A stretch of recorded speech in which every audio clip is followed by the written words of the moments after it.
So in the previous video, we talked about that what is wire method, what is wire decorator to call the apex class, how it is beneficial. Some of the use cases, like one thing that we missed in the previous video is wire method actually executes every time when your page is loaded. It also executes if a variable, the binding variable had changed any value. What does that mean is we'll quickly have a look into and then we'll get back, we'll move ahead. Okay. So I'll just quickly, maybe just a minute.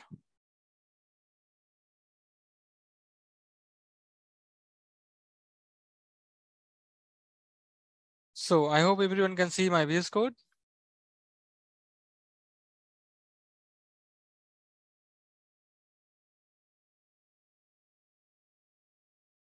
Okay. So what I was saying is, let's say we've got a variable called record ID here, and we have got a first name here. So let's quickly create a variable here. Let's say record ID, and it's having some dummy value because we really don't have any record ID and we are not using it for our filtering purpose. And this dummy value, basically this variable, we are binding it with the help of our $sign that we have seen earlier as well. Now in our contact list, if I have a button called, let's say lightning button, okay, and that is a label of maybe change record ID, okay, title same as change record ID, and we'll create a method that is going to be executed on the click of a button, and we will say the name is handle click. Okay, so what we will do is, in this handle click method, we'll try to change the value of our record ID. Let's say some other value.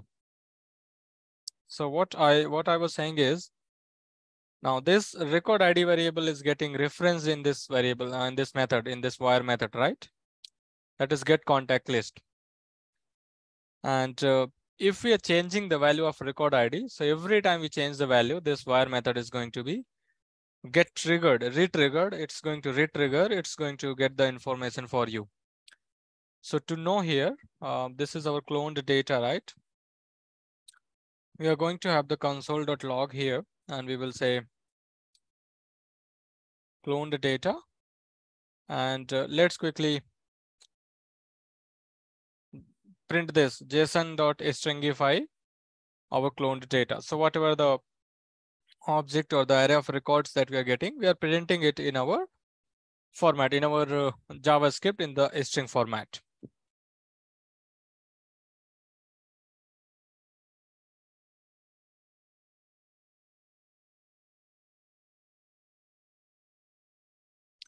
Okay, so now it's deployed. Let's refresh this page and we would be seeing first, whenever our page is getting loaded, our wire method will get called and we will see the response here. You could clearly see, right? We've got cloned data and we are able to see the response here in the form of array, and we are able to see whatever the data we are getting. Now let's clear this, okay? Or maybe let's quickly put the filter and say cloned data. So we only see this cloned data once, okay? There is no such number saying something 1, 2, 3, or 4. And if you click on this button, say change record ID, you could see there is a number which says 2. That means this particular console has been printed twice. And that means that indicates that our method, as the wire method, has been re-triggered. It did made a call to Salesforce and we got some information.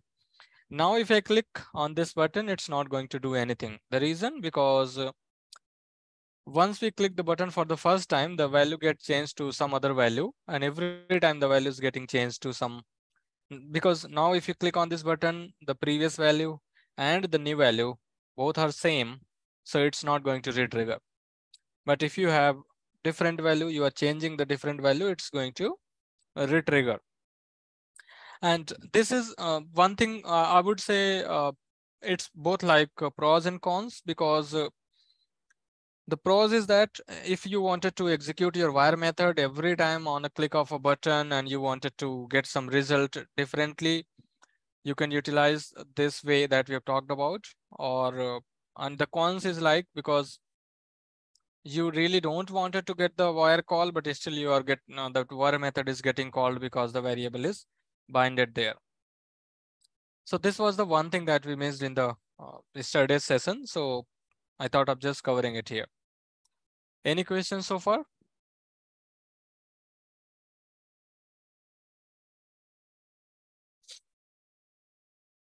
Okay, so currently we have seen, right, the wire method, how to get call the wire method to the Apex class, how to get the data, and then do perform the logic, maybe manipulate it with using the JSON parse, making a silo copy of the records and all those things. But what if we have a requirement whenever we do click on a button, or there is a browser event that happens, maybe on click, on change, on double click, on mouse over. There could be multiple browser events, right? Or there could be your custom event when you are firing a custom event and you want the Apex class to be called, to be executed, so that you can perform the logic, the processing, the business logic, or could be any other logic that you have there. Okay. So that's basically how you're going to do that, right? Because this is really important for us to know what is a way how we are going to call it on a click of a button. How we are going to call, when I say call it, that means I'm referring to the Apex class method. Okay. So in that case, we have this imperative Apex. Okay. That imperative Apex can be used for calling a method. And it doesn't, like, it's not necessary to be used for only making the SOQL query. It could be used for any other operations, DML operations. It could be used for making the what we say, making the API calls. It could be used for making the DMLs. It could be used for making the query. It could be used for making the metadata API calls. Can be used for anything. Wire method is most purposely used for making the SOQL query, preparing the wrapper, and returning the data, because we cannot really make the DML. We will see that as well. So we have already talked about, right? Now the imperative Apex. What is the requirement of calling the imperative Apex using the, sorry, what is the requirement of calling a method, Apex class method, using the imperative Apex? Okay. So the requirement is pretty simple. The method must need to be annotated with @aura enabled, and it must be public static or global static. It can or cannot be catchable equal to true. So if you really don't need to perform any DML kind of things, you could make it as catchable, it's true. And if you really do need to perform the DML and manipulation on the data that is coming out of as a requirement, you could go ahead and remove this catchable equal to true. But it can contain catchable, it cannot contain, like there is no such requirement that it should be. In case of wire, it is a, like there is a requirement, right? We should be making sure that the method is, the attribute is catchable equal to true. But in case of imperative Apex, it is not the case. And there is also like one thing very important, like there are some of the objects which are not really supported with the user interface API, with the UI record API, or with the object info API that we have talked about. For example, you cannot really create the task or event with the help of LDS that we have talked about. You cannot really fetch the pick list value of your task or event object with the help of UI record API. So in those cases, when you really wanted to work with the objects which are not supported with the LDS or with the user interface API, then also you need to go with the Apex classes, because you need to take the input and then create a record in the Apex class. So you have to take the help from an Apex class so that you can create the data within Salesforce. If we talk about syntax, this is very much simple, pretty much very, I'll say somewhat similar to wire method, where you really need to give the Apex method name.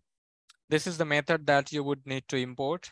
We have already seen that to call any Apex class method, we need to first import it in our JavaScript file. So you just need to import your method, and this is the name of your method that you have imported. If you have a parameter, the parameter are going to be passed in the form of JSON object, key and value pair, and it is going to always return the promise. The promise are going to be 3 methods we have already talked about, then, catch, and finally. Okay.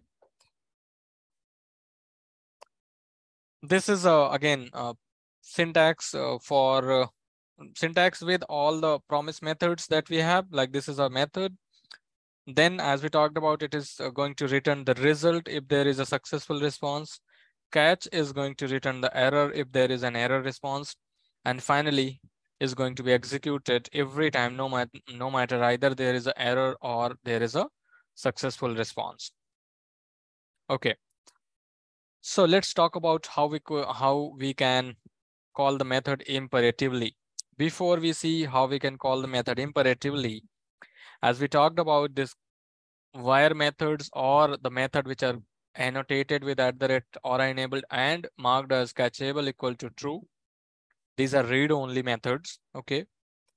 These are nothing. These are the read-only methods. So we cannot make them DML here. So we cannot really make the DML. So let's quickly have account ACC record. Try to create account record. Okay. And name could be anything. It's really does not going to matter. And let's use insert statement here.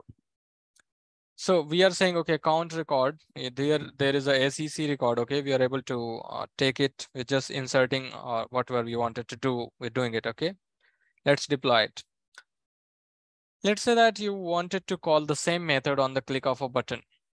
However, it will be very rare case when you really wanted to utilize the same method on a wire click, sorry, on a wire adapter, on a page load, and from a button click as well.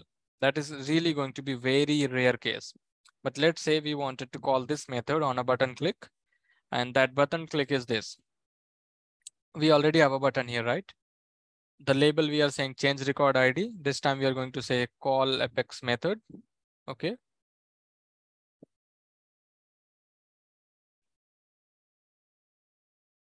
That's what we are saying. And here we are going to comment this out.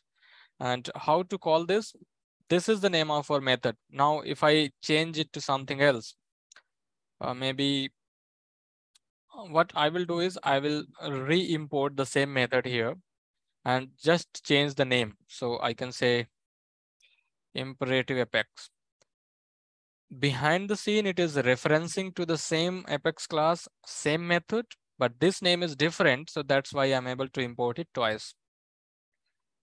So let's copy this, and we wanted to call this method. So what we have to do, we have to say, okay, imperative Apex, and then opening and closing parenthesis, and that's it. This is the syntax for calling the method. Now, as we talked about, right, the return type of this method is going to be promise. It's always going to return a promise. So we need to know when the promise is fulfilled, or we need to know if the promise is maybe canceled or no one is like, let's say that you have promised your friend that you both are going to go to watch a movie, but then at the maybe when the time was to go for a movie, your friend said no, or maybe you said no. So like either the promise is fulfilled or the promise is not fulfilled. And there will always be a finally action, like what? Either you're going to watch a movie or you're not going to watch a movie. There is definitely going to be a finally action. Okay. So how to utilize the promise method? You need to use dot, then use the method that is then. And we talked about it's always going to return the success response with a variable in it that is result. So what we say this as callback function. Can anyone let me know what is a callback function in JavaScript?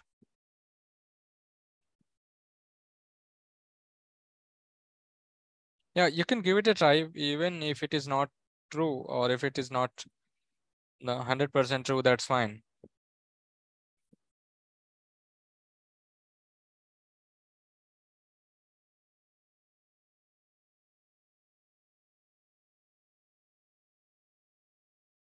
A function passed as a parameter of another function is spot on. Yes, that's 100% true, Sweta. So when you have a JavaScript function, you have the luxury of passing a function as a parameter as well. So this then is again a function basically, and this actually accept another function as a parameter. And then this inner function, this callback functions actually accepts a parameter called result. And then you can just have a console.log, and you could say imperative apex. And this is result, whatever the result we are getting. Okay. If there is any error, you could really do like this. We did in the previous video, store the error in a variable. And finally, you can do say console.log finally executed. Okay.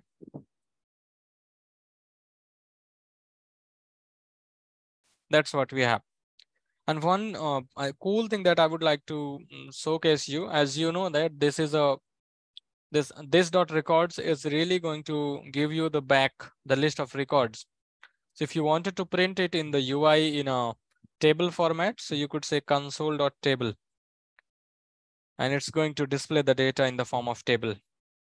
So let's go ahead, deploy this and see what really happens. So this time we are going to see two things. One, we are going to get the error for our wire method because we're trying to make the DML. Okay. Second, we're going to see the response in the table format. And third, we will see how we are going to call the method using imperative way. So we just refresh this page. So let's see here. Okay, the table is not actually getting printed. Maybe could be some reason. But you see here, hello world method, we are getting the error which says, if you go to body, you would say it says too many DML statements 1. So when you get the error called too many DML statements, it's basically your method is read only. Your method is really read only, and you cannot really make it. You cannot make the DML from that method because you're making one DML, but still you're getting the error like too many DML statements. So you cannot really make the DML statement. The table is not getting printed, could be some issue, but that's fine. We will take a look later on. Now let's clear this console. And this time we can see that the title, the label of our method is not method, or button is call apex method. And if you click on this, we got this imperative apex. We got finally executed. Imperative apex gave us 4 records. And these are the records without any account ID, without account. These are the orphan records, orphan contacts. Okay. That's how basically you call the imperative apex. But this apex actually accepts. If you see here, what happened? We really did not pass the parameters. Okay. I'm not sure if someone has noticed this or not, but we really are not passing the parameters to this method which says that imperative apex. That is nothing, the same method as get contact list within our contact service class. And this is our method called get contact list.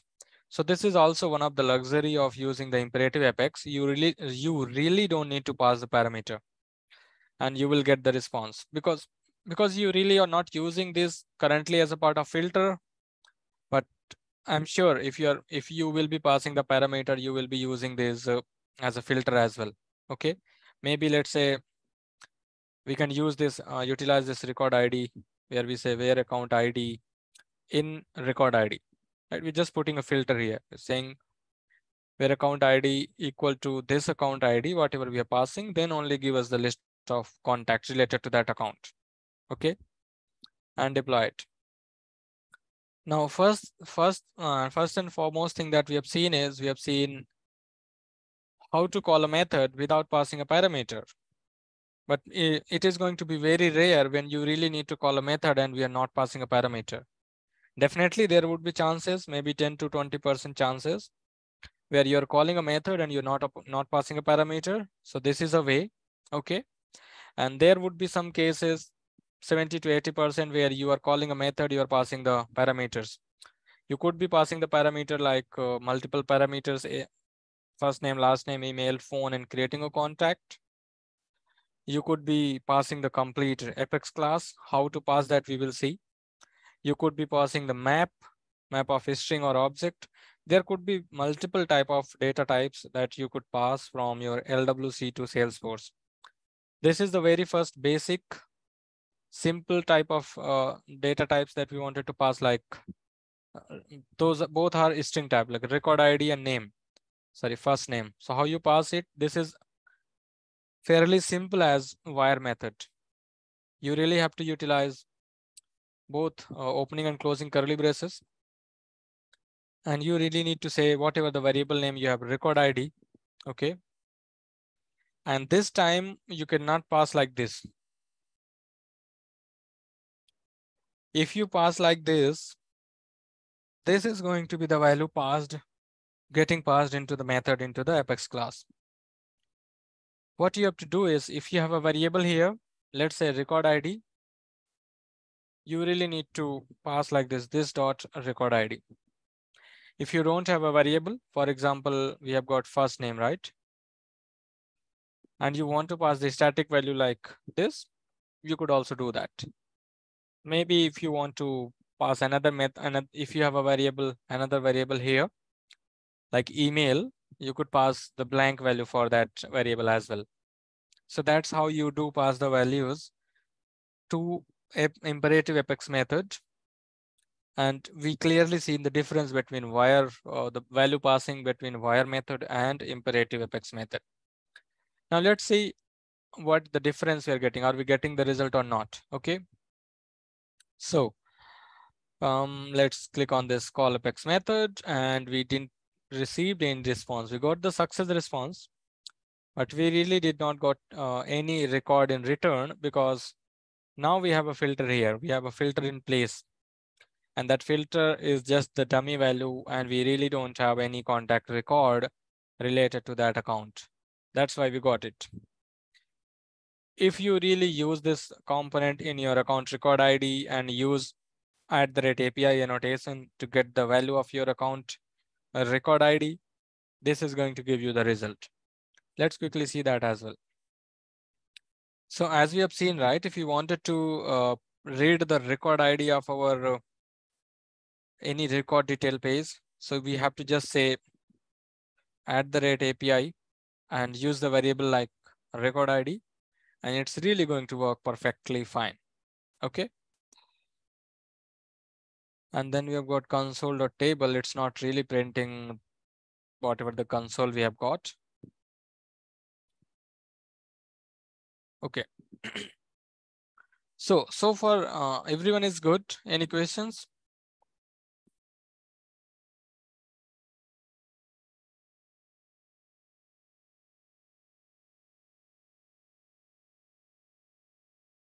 So I'm just opening this account, which has, I think, 6 contacts. We will add this, our component which we have developed, into the detail page of our account.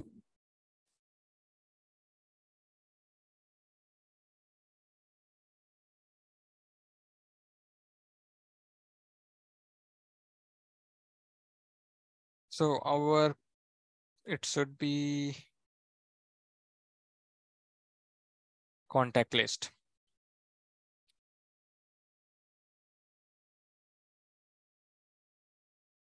Okay, the name is wired method call. So let's drag and drop here. We got this here. We are able to see the component. And if you get back here into the screen, into the record page of our account, open the console. This time we would clearly see, right, this clone data is also giving us the list of records. That is nothing, it's an array 6. Okay, this is what we've got the data. And if you click on this call Apex method, you got there are 6 contact records, and you see the information about those contacts. And if you expand any one of those, this time you will also see that attribute called account with the information, ID and name. So that's how you can dynamically pass the values. You can utilize the filters as well in your method call. Okay. So this is one thing. One last thing that I would like to cover here as part of this demo is really cool thing. Really, I would say very cool thing that maybe I don't know if people out know there. I haven't seen people writing the code in that way. Okay. Let's say that you really wanted to, let's create a method here. Okay. We are going to create a method or enabled, and we'll say public static void, and let's say map demo. This is just the method map demo. Okay. Within our class called contact service. So let's basically first import this because we really need to call this method. So I'm going to say import the method name. It could be same @ Salesforce Apex. My class name is contact service, and the method name is again map demo. Okay. So let's have one more button here, and then we will say call Apex. So maybe so demo. This is the label. You could name it as anything. Okay. And handle button click is our JavaScript method that we are going to utilize.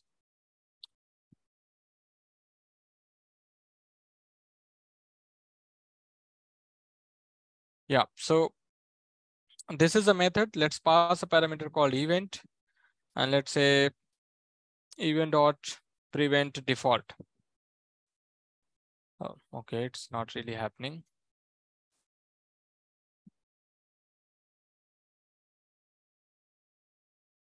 So how to call this method, you already know. So let's quickly copy paste and change the method name here. That is map demo. It's not accepting any parameters, and that's it. So any confusion, any questions, clarification needed, anything?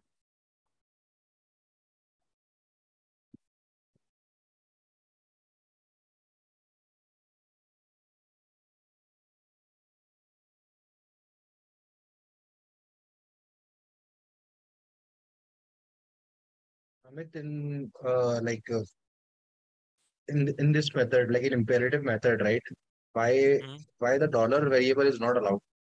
Like you said, like, in wired we are able to use the dollar variable, right? But Mhm. in imperative apex we are not able to do that, right? So there is any specific reason for that? So I didn't saw anything written over the documentation of Salesforce that why this is not allowed. But what I basically understood is, not sure if this is 100% correct answer. But the thing is that when the wire method actually gets executed, these variables could be initialized or could not be initialized.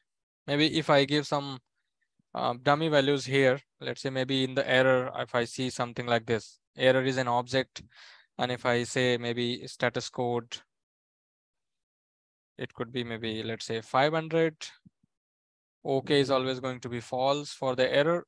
So if I initialize the value like this, and then in our wire method, if we use maybe here, let's say we are passing the value parameter, and we can say message as this dot errors. Okay. So this, because Salesforce does not really support, but let's say if they really wanted to support, so this variable could work because this variable has some values, and this wire method gets executed. We really don't have and now if we really don't have a value in this variable, it really doesn't know which variable to refer, and it also, I think it also does not recognize this keyword in wire method. It really does not recognize the this keyword. It doesn't know the this, which is really representing our lightning components, our lightning web component. So that is also one of the case like that we are not allowed to use. When it really comes to what we talked about imperative way, the reason we are not able to utilize here, because if you try to utilize like I've shown you, right? If you try to utilize $.record ID, it really actually is going to act as a string, because now in JavaScript, anything you put within double quotes or single quote is actually considered as a string variable. So here, when you are in imperative apex, where you are calling the methods, your component is somewhere completely fully initialized, your DOM has been rendered, all the elements either has been hidden or has been set to displayed based on the conditional statements. And this is also available. So that's the one reason I could think of. And to be honest, I haven't seen anything written in the document of Lightning Web Component.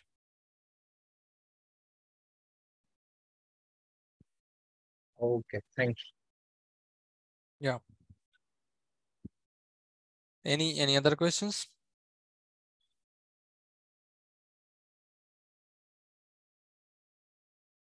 Okay. So now this is a very simple, right? We just deployed, maybe if you refresh it, you will see another button maybe here on the right or maybe on the bottom. So you could see the button, right? And now you could see the table is getting printed. Not sure why it did took this much data. Sorry, this much time to display the data, but we are able to see the data here, okay? So if you click on this show demo, the method called finally got executed, nothing happened because we didn't add anything within that method. But let's say you wanted to pass the parameters. Let's say you created a variable here called params, and this is an object. And here you literally are passing the values like first name, and then you're passing the value for parameter called last name, okay? And you're passing email, phone, account ID, title, like as many as parameters you really want to pass. So you created object, because you could put it here directly, okay? That's also going to work. You could create a variable here. So later on, if you wanted to add additional parameters, you can add easily. And you wanted to pass this parameter as an input. So this complete object as an input. And there is a high chances in future that you might wanted to add some attributes like fax or maybe address. Right? There could be multiple things. And there are high chances to add these attributes. So there is a one, I'll say, easy and tricky way to accept all these parameters within a single attribute. What would be the traditional way? You will say, okay, now I've got first name, last name, email, phone, account ID, title, fax, address. I will go and start creating those variables one by one, like a string first name, because that is what our variable name. So we would say first name. Then we are going to say string last name. Similarly, string email. So basically, we are going to write down all the variables that we have. And if in near future, we really have to either remove or add additional attributes, we are going to modify our method apex class that is going to like either it's going to remove the method, the parameters from the method, or going to add the additional parameters, okay? But there is a way that what you could do is you could just accept one single parameter, and that is map of a string and object. And you could say params map. The data type is always going to be map of a string and object. The variable name could be anything. Now, why the data type is a string and object? Because this object is a superclass. It can accept any kind of parameter. It could be integer, number, class, array, list, anything.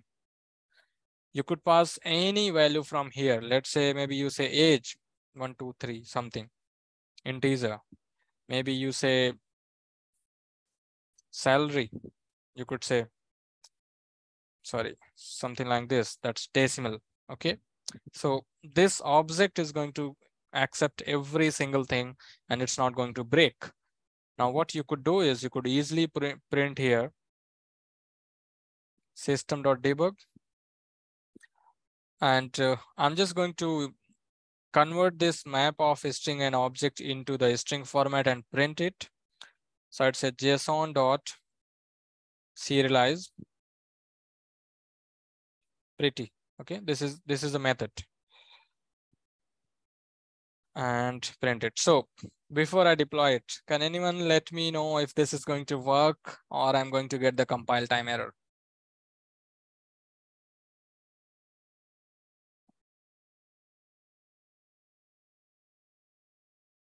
Anyone? This system.debug, is it going to work or it's going to give us the error?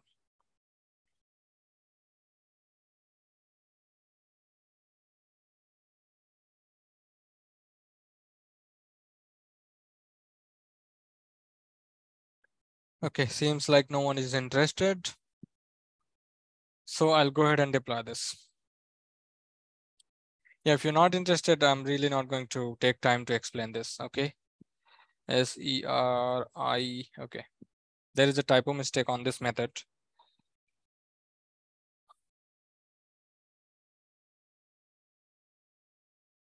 Okay. So there is no such error. We've got this. Okay, very well. Let's deploy the component as well. And to see if this is working or not, we really need to turn the debug log on. So let's go to setup, click on, sorry, we really need to go to setup, and assuming everyone is knowing that how to use the debug log, how to turn the debug log.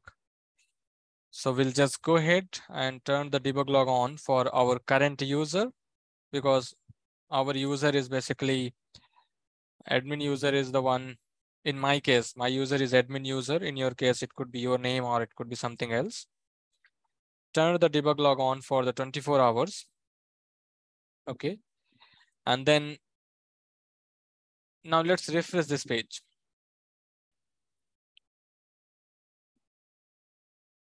So if I click on this show demo, the method call has been successfully completed. And if you go to the debug log now and refresh this page, we should see a debug log here. This is the one, the latest one that says 2902. Okay.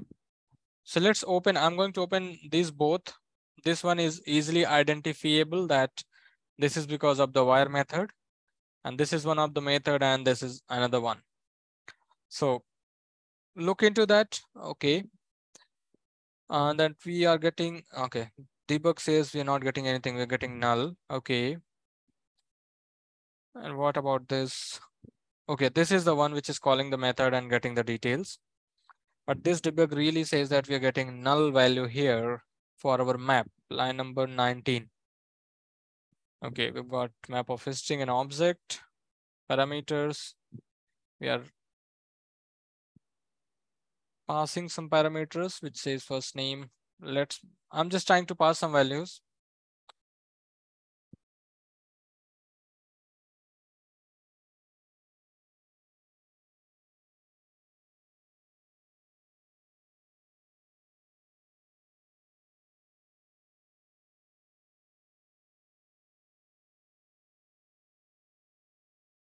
Okay, so we've got map demo. Parameters are being passed. Okay. I've got first name, last name, email. This is accepting a param map. Okay. And we'll say system.debug. I'm going to print this map. Okay, what happened?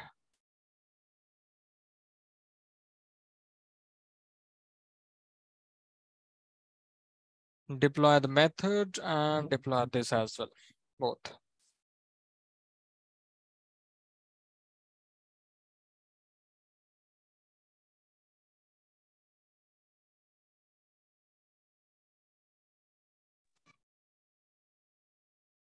Okay, let's refresh this.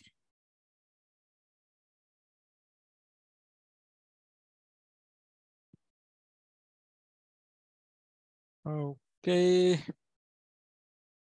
Yep. Yeah, let's click on this show demo. The method call executed. And I'm hoping that this time we should see some outcome here, output. If not, I will add this into my bucket to let you know why it's printing as null. Okay. So basically it's sending null value here currently. And I'm not sure why. I really have to debug it. So I'll sit maybe not this weekend because I'm traveling, as I said. So I'll be sitting it and then I'll let you know why this is not passing. But this is a way that you can pass the values. Okay. You would be able to accept all the values in a map only. Okay. The key is going to be a string, an object name, and then we will be able to see it. And there are other ways you could. Okay. So far we are good. Are we good to proceed? Or we wanted to like stop it here?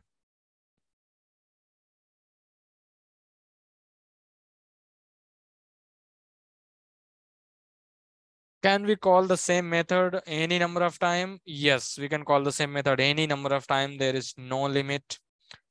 You can change the name or even you can use the same name. There is no such like foundation that you cannot call the same name. Like you cannot call the same method that you have imported multiple times. You can call multiple times from anywhere in the same component. I've just showcased you to have a different name. That was just for the demo purpose. If you want, you can have two imports. If not, you can use the same one. That's not going to make impact. Yeah, I was saying that are we good to look into another concept with the same imperative apex, the parameter passing? Why you are using 2 times system.debug? At the time of using, I really was curious to know the answers from all of you guys, but no one really showcased the interest.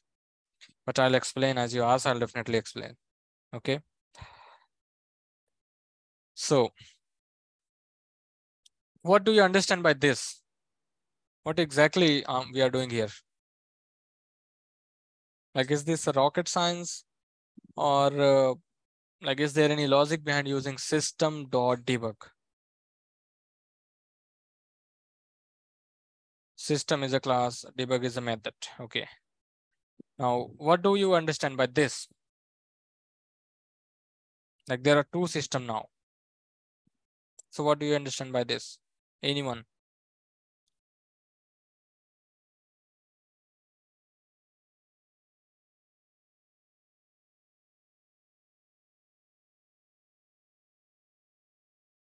Okay. Does it, have anyone heard about the namespace?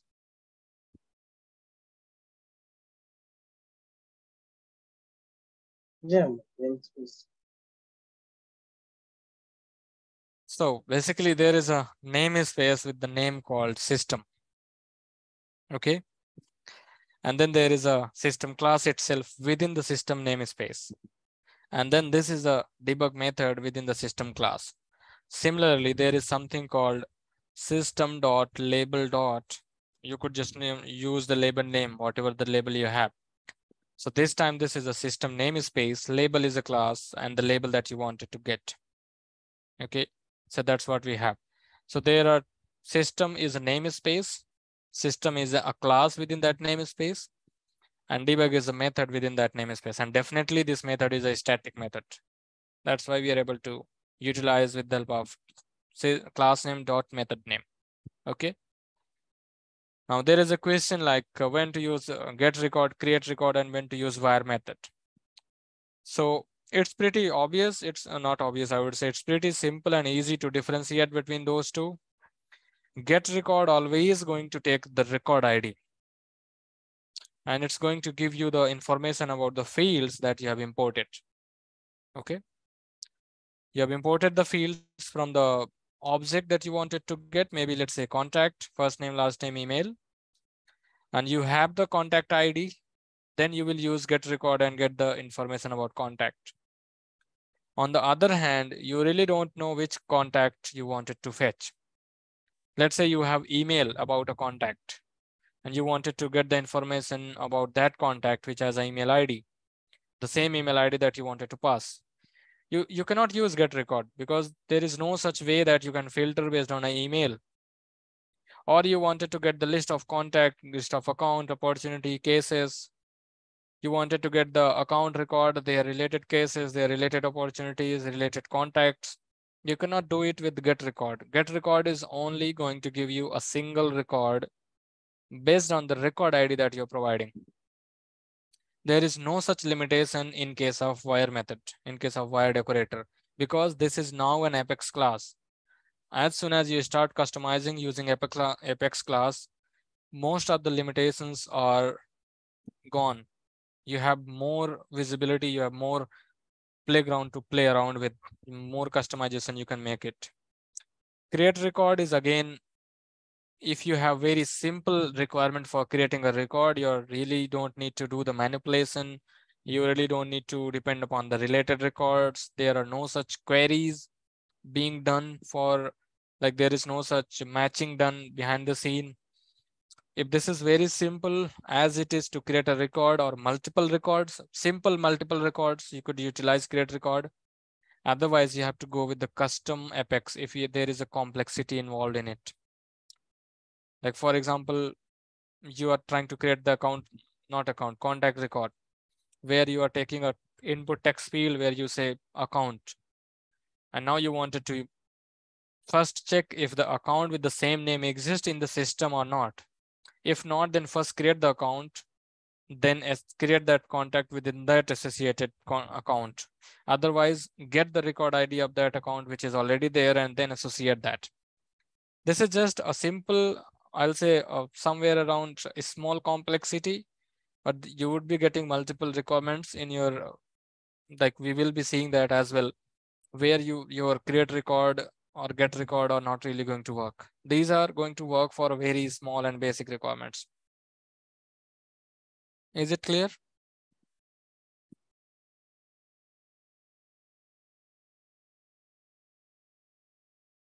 So back to the question, are we good to see another way of passing the parameters in our imperative way?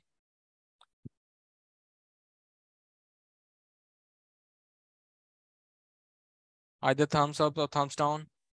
It's not going to take much time, maybe 2 minutes maximum.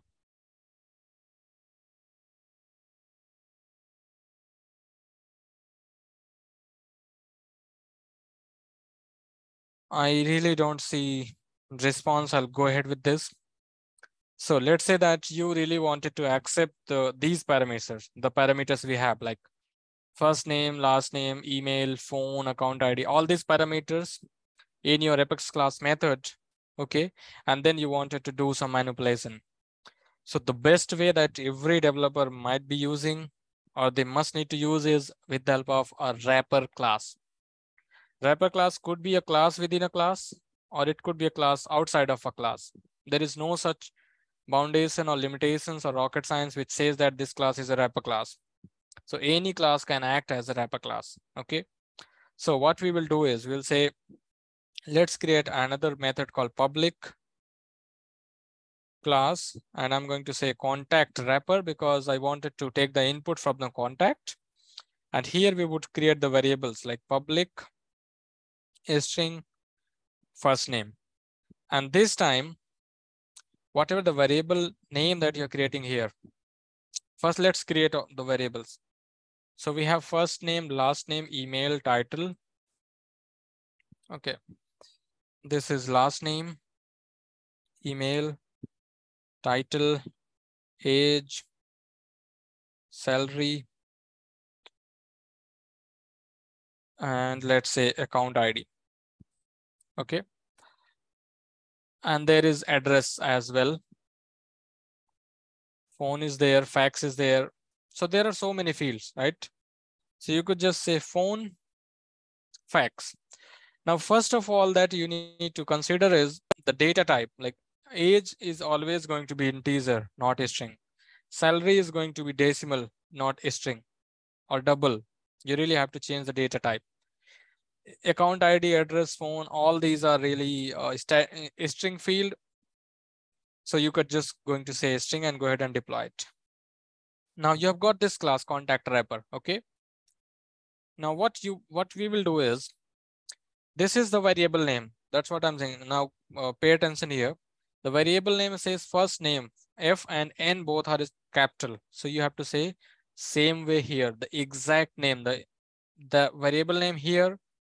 The variable name here in your property should match exactly. Okay. If there is any typo mistake, case sensitivity is going to throw the error. So we've got email, phone is there, account ID is there, title, fax, address, age, salary. I believe the variable names are as it is. There is no such difference. Okay. Now how you are going to access it? There are a couple of ways. Okay. One is you just pass the object here like this. Okay. And print the object simple here and save it, deploy it, because we are already passing the object here. Okay, that's object. It says object, all the attributes, passing the parameter, and then printing it here. Hopefully this is not going to betray me and going to work. If not, then I have an alternative way that I will show you. So wish me good luck, guys. Click on show demo. Okay, now we got the error here. At least something we got it.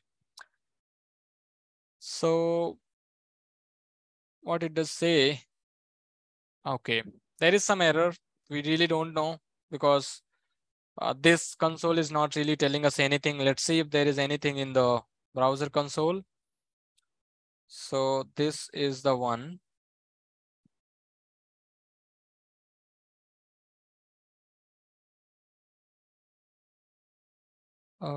Map demo.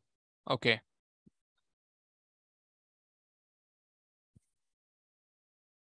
You're able to deploy it.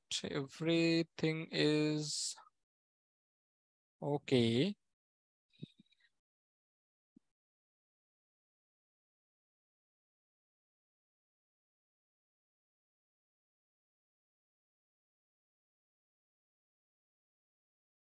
An internal server record.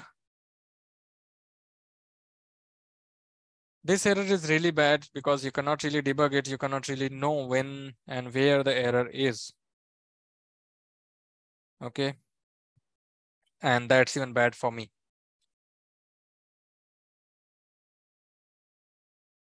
So I think I'll not now go into advanced concept because now it will be more confusing for all of you. We are going to cover this part in the, I think, Tuesday session. Tuesday is the one where we are going to cover this part. Tuesday is going to be the assignment day. I'm just giving you the heads up so that you all can come up with your assignments ready, your questions ready, and we can review it together, all together. But yeah, you really don't need to worry about that. We are going to look into this one as well as the validation for multiple input fields.